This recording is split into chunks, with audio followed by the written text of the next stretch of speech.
ಯಾರಿಗೊಬ್ಬರು ನಂಬಿರ್ತೀವಿ police commissioner, ಯಾಕೆಂದರೆ ಈ ಅಧಿಕಾರಿ ವಿಶ್ವಾಸ ಸರ್ಕಾರದಲ್ಲಿದೆ. ಇವ್ರು ಏನು ಹೋಗಿ ಮುಖ್ಯಮಂತ್ರಿ ಕನ್ವಿನ್ಸ್ ಮಾಡಿದರೆ ನಮಗೆ ಅಭಯ ಹಸ್ತ ಇದೆ, ಆ ಅಭಯ ಹಸ್ತಾನೇ ನೀವು ಕಡ್ದಾಕ್ಬಿಟ್ರೆ ನೀವು ಏನು ಮೆಸೇಜ್ ಕಳಿಸ್ತೀರಾ? ಇಂಥ ಎಷ್ಟೋ ಘಟನೆಗಳು ರಾಷ್ಟ್ರದಂತಾಗಿದೆ. ರಾಷ್ಟ್ರದಲ್ಲಿ ಎಷ್ಟೋ ಕಡೆ ಸ್ಟ್ಯಾಂಪೀಡ್ ಇತ್ಯಾದಿಗಳ ಯಾವ ಮುಖ್ಯಮಂತ್ರಿನೂ ಕೂಡ ತನ್ನ ಎಲ್ಲಕ್ಕಿಂತ ವಿಶ್ವಾಸದಲ್ಲಿರೋ ಅಧಿಕಾರಿಗೆ ಈ ರೀತಿ ಬಲಿ ಹಾಕಿ ತೆಗೆಯೋದಿಲ್ಲ. ಸೊ ಇದು ಕೇವಲ ದಯಾನಂದ್ ಅಂತ ಅಧಿಕಾರಿಯ ಕಗ್ಗೋಲೆ ಅಲ್ಲ, ಇದು ಸರ್ಕಾರ ಮಾಡಿರೋದು. ಈ ಪೊಲೀಸ್ ಕಮಿಷನರ್ ವ್ಯವಸ್ಥೆ ಇದಲ್ಲ ಅದರದ್ದೇ ಕಗ್ಗೋಲೆ ಮಾಡಿಬಿಟ್ಟಿದ್ದಾರೆ. ಅಂದರೆ ಇಡೀ ಪೊಲೀಸ್ ವ್ಯವಸ್ಥೆ ಇದಲ್ಲ ಅದು ಅಲ್ಲಾಡೋಗ್ಬಿಟ್ಟಿದೆ. ಯಾರು ನಂಬ್ತಾರೆ? ಯಾರೋ ಯಾವ ಅಧಿಕಾರಿಗಳ ಮೇಲೆ ನಂಬಕ್ಕೆ ಹೋಗಲ್ಲ.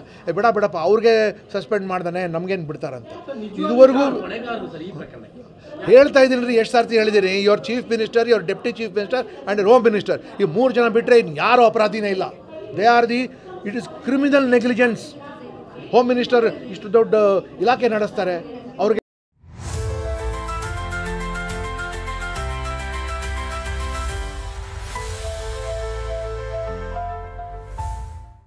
ಏನು ಇದು ಬೇಡವಾ? ಸೆನ್ಸ್ ಆಫ್ ಅಸೆಸ್ಮೆಂಟ್ ಬೇಡವಾ ಅವ್ರಿಗೆ? ಉಪಮುಖ್ಯಮಂತ್ರಿ ಅವ್ರಿಗೇನು ತರಾತುರಿನ ಅವ್ರಿಗೆ ಅವರು ಪೊಲಿಟಿಕಲ್ ಇದಕ್ಕಾಗಿ ಅವರು ಏರ್ಪೋರ್ಟಲ್ಲಿ ಕಾಣಿಸ್ಕೊಳ್ತಾರೆ, ವಿಧಾನಸೌಧದಲ್ಲಿರ್ತಾರೆ, ಇಲ್ಲಿ ಸ್ಟೇಡಿಯಮಲ್ಲಿರ್ತಾರೆ, ಎಲ್ಲ ಕಡೆ ಕಪ್ಪಗೆ ಮುತ್ತು ಕೊಡ್ತಾ ಇದ್ದಾರೆ. ಅಲ್ಲಿಗೆ ಏನು ಇವ್ರು ಗೆದ್ಕೊಂಬಂದಿರೋ, ಏನು ಇವ್ರು ಆಟ ಮಾಡ್ಕೊಂಬಂದಿರೋ? After all it is only ಕ್ಲಬ್ದದು, ರಾಜ್ಯದ ಪದಕನೂ ಅಲ್ಲ, ದೇಶದ ಪದಕನೂ ಅಲ್ಲ ಅದು. ಸೊ ಇಷ್ಟು ಥರ ಮತ್ತು ಮುಖ್ಯಮಂತ್ರಿಗೆ ಇದೆಲ್ಲ ಗೊತ್ತಿದ್ರು ಸಹ ಸಹಿಸ್ಕೊಂಡಿದ್ದಾರಲ್ಲ. ಯಾಕೆ ಸಹಿಸ್ಕೊಂಡಿದ್ದಾರೆ? ಹೀ ಈಸ್ ದ ಒನ್ ಎಲ್ಲ ಒಂದು ಘಟನೆ ಆದರೆ buck stops with the chief minister, finished. ಬೇರೆ ಇನ್ಯಾರಿಗೂ ಅಲ್ಲ. ಈ ಉಳಿದವರೆಲ್ಲ ಕೆಳ ಹಂತದಲ್ಲಿ ಇರೋರು ಅಲ್ಲ. ಯಾರಿಗೊಬ್ಬರು ನಂಬಿರ್ತೀವಿ ಪೊಲೀಸ್ ಕಮಿಷನರ್, ಯಾಕೆಂದರೆ ಈ ಅಧಿಕಾರಿ ವಿಶ್ವಾಸ ಸರ್ಕಾರದಲ್ಲಿದೆ. ಇವ್ರು ಏನು ಹೋಗಿ ಮುಖ್ಯಮಂತ್ರಿ ಕನ್ವಿನ್ಸ್ ಮಾಡಿದರೆ ನಮಗೆ ಅಭಯ ಹಸ್ತ ಇದೆ, ಆ ಅಭಯ ಹಸ್ತಾನೇ ನೀವು ಕಡ್ದಾಕ್ಬಿಟ್ರೆ ನೀವು ಏನು ಮೆಸೇಜ್ ಕಳಿಸ್ತೀರಾ? ಇಂಥ ಎಷ್ಟೋ ಘಟನೆಗಳು ರಾಷ್ಟ್ರದಂತಾಗಿದೆ. ರಾಷ್ಟ್ರದಲ್ಲಿ ಎಷ್ಟೋ ಕಡೆ ಸ್ಟ್ಯಾಂಪೀಡ್ ಇತ್ಯಾದಿಗಳ ಯಾವ ಮುಖ್ಯಮಂತ್ರಿನೂ ಕೂಡ ತನ್ನ ಎಲ್ಲಕ್ಕಿಂತ ವಿಶ್ವಾಸದಲ್ಲಿರೋ ಅಧಿಕಾರಿಗೆ ಈ ರೀತಿ ಬಲಿ ಹಾಕಿ ತೆಗೆಯೋದಿಲ್ಲ. ಸೊ ಇದು ಕೇವಲ ದಯಾನಂದ್ ಅಂತ ಅಧಿಕಾರಿಯ ಕಗ್ಗೋಲೆ ಅಲ್ಲ, ಇದು ಸರ್ಕಾರ ಮಾಡಿರೋದು.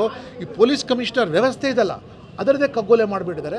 ಅಂದರೆ ಇಡೀ ಪೊಲೀಸ್ ವ್ಯವಸ್ಥೆ ಇದಲ್ಲ ಅದು ಅಲ್ಲಾಡೋಗ್ಬಿಟ್ಟಿದೆ. ಯಾರು ನಂಬ್ತಾರೆ? ಯಾರೋ ಯಾವ ಅಧಿಕಾರಿಗಳ ಮೇಲೆ ನಂಬಕ್ಕೆ ಹೋಗಲ್ಲ.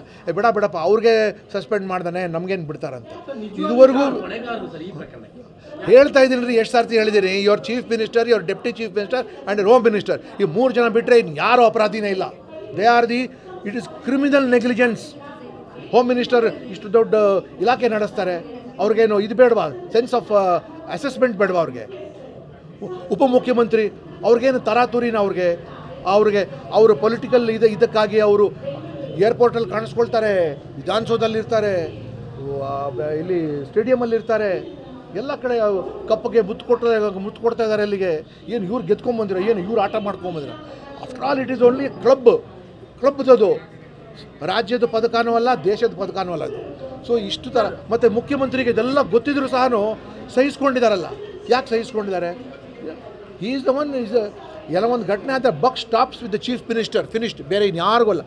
ಈ ಉಳಿದವರೆಲ್ಲ ಕೆಳ ಹಂತದಲ್ಲಿ ಇರೋರು ಅಲ್ಲ.